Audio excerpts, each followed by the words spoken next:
The Golden State Warriors might be making a move that shocks Dub Nation, trading away Jonathan Kuminga.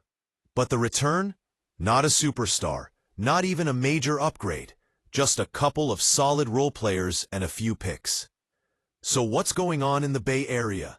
And is this the right move for a franchise trying to stay relevant in a stacked Western Conference? Let's break it down. Before we dive in, if you love basketball content that keeps it real, analysis, updates, and behind-the-scenes drama, hit that like button, subscribe to the channel, and drop your thoughts in the comments. Who wins this potential trade, the Warriors or the Bulls? Let's talk hoops. Jonathan Kuminga was once viewed as one of the brightest young stars in the Warriors system. A player with all-star potential, elite athleticism, and the ability to grow into a cornerstone for the future.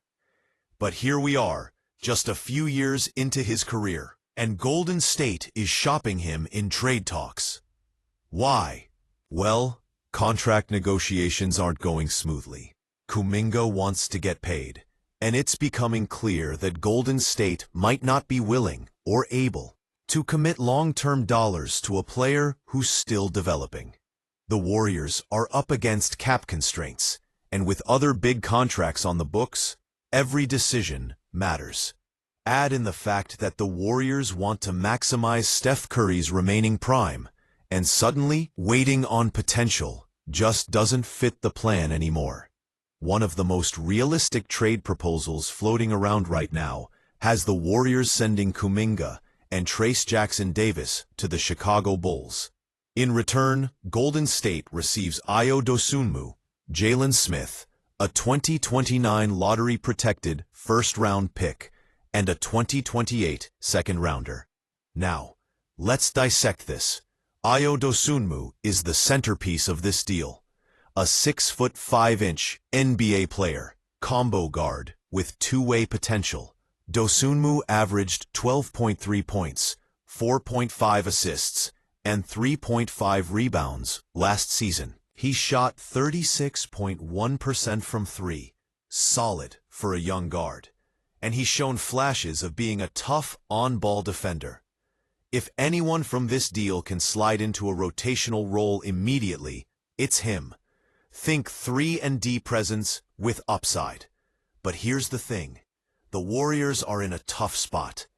With the new CBA restrictions, teams above the second tax apron have very little flexibility, and with Kuminga's base compensation projected to be around $24 million in year one of a 4-year, $115 million deal, the Warriors can't take back a lot of salary.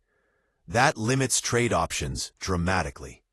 This trade might not be ideal, but it could be realistic. It might simply be the best they can get, especially if other teams aren't offering more. Despite the cap gymnastics and negotiation headaches, the Warriors may still decide to keep Kuminga. Why? Because the upside is still there.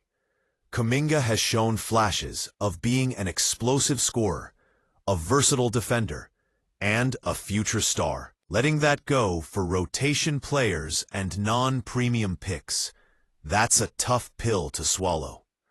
There's also the locker room dynamic to consider. Kuminga has grown within the Warriors' culture, learned from veterans like Draymond Green and Klay Thompson, and found chemistry with Steph. Is it really worth throwing that away for an uncertain return? And let's be honest, Golden State isn't rebuilding. They're trying to compete now. If Kuminga can take a leap next season, he might be more valuable than any piece in this proposed deal. On the flip side, this could be a win for Chicago. They get a dynamic young forward who could be a franchise building block, and they also add Trayce Jackson-Davis, a solid young big with upside. For a team stuck in the middle of the East, that's a good direction. Yes, they give up a steady backcourt presence in Dosunmu and some picks, but those are replaceable assets if Kuminga becomes the player many believe he can be. It's a swing worth taking. So where do you stand? Is this a smart trade for the Warriors, or a massive missed opportunity? Should they cash in on Kuminga now, or keep betting on his development? Drop your thoughts below in the comments. We want to hear from you. And don't forget to like this video, subscribe for more in-depth NBA breakdowns, and share it with your fellow Hoops fans. The NBA offseason drama never stops, and neither do we. Until next time, stay locked in and stay hoopin'.